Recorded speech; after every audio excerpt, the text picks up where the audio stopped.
वंदे मातरम को लेकर शुरू हुआ विवाद अब बंकिम चंद्र चट्टोपाध्याय के परिवार तक पहुंच गया है। बीजेपी विधायक और उनके सीधे वंशज सुमित्रा चटर्जी ने सोनिया गांधी को पत्र लिखकर कथित घटना पर गहरा दुख जताया है। उन्होंने भारत के नागरिकों और खासकर बंगाल के लोगों से बिना शर्त माफी मांगने की मांग की। क्या है पूरी खबर, आइए बताते हैं विस्तार से। नमस्कार, एक न्यूज़ 24 देख रहे हैं, यहाँ पर मैं हूँ आपसे ब्यूटी।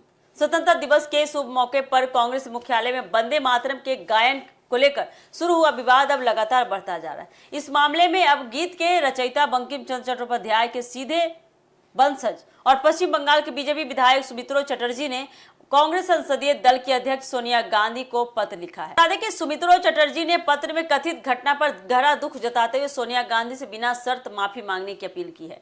दरअसल 15 अगस्त को देश भर में स्वतंत्रता दिवस मनाया गया। इसी दौरान नई दिल्ली स्थित कांग्रेस मुख्यालय में भी स्वतंत्रता दिवस कार्यक्रम आयोजित किया गया था। कार्यक्रम में वंदे मातरम के गायन को लेकर बीजेपी की ओर से आरोप लगाया गया कि गीत के पूरे संस्करण के गायन को लेकर आपत्ति या उसे रोकने की कोशिश की गई। इसी कथित घटना को लेकर बीजेपी और कांग्रेस के बीच राजनीतिक विवाद खड़ा हो गया है। इसी विवाद के बीच सुमित्रा चटर्जी ने सोनिया गांधी को पत्र लिखकर अपनी नाराजगी जाहिर की।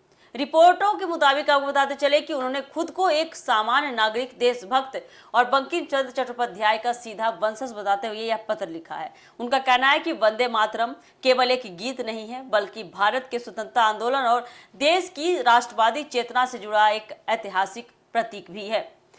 सुमित्रा चटर्जी ने अपने पत्र में वंदे मातरम के स्वतंत्रता आंदोलन में योगदान से जुड़े कई ऐतिहासिक प्रसंगों का भी उल्लेख किया।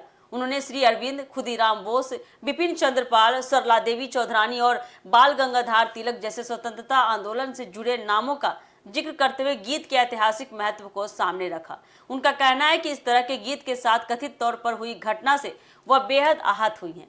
सबसे महत्वपूर्ण बात तो यह है कि सुमित्रा चटर्जी ने केवल सोनिया गांधी से स्पष्टीकरण की मांग नहीं की, बल्कि बिना शर्त माफी मांगने की भी अपील की है। उन्होंने अपनी मांग को खास तौर पर भारत के नागरिकों और पश्चिम बंगाल के लोगों से जोड़ा है। उनका आरोप है कि स्वतंत्रता दिवस जैसे महत्वपूर्ण अवसर पर वंदे मातरम को लेकर हुई कथित घटना ने लोगों की भावनाओं को ठेस पहुंचाई है। इस पूरे विवाद ने बीजेपी और कांग्रेस के बीच राजनीतिक आरोप प्रत्यारोप को भी तेज कर दिया है। केंद्रीय गृह मंत्री अमित शाह ने भी बता दिया कि राजस्थान के निमहेड़ा में अपने संबोधन के दौरान वंदे मातरम के मुद्दे पर कांग्रेस पर निशाना साधा और आरोप लगाया कि पार्टी ने इसे भुला दिया था। बीजेपी इस मामले को राष्ट्रगीत के सम्मान और राष्ट्रीय भावना से जोड़ रही है। वहीं पूरे मामले में यह ध्यान रखना जरूरी है कि कांग्रेस मुख्यालय में हुई घटना को लेकर बीजेपी की ओर से लगाए गए आरोप और कांग्रेस की ओर से दी जाने वाली सफाई अलग अलग राजनीतिक दावों का हिस्सा है। ऐसे में कथित घटना को स्थापित तथ्य के रूप में नहीं, बल्कि विवाद और आरोप के तौर पर देखना उचित है।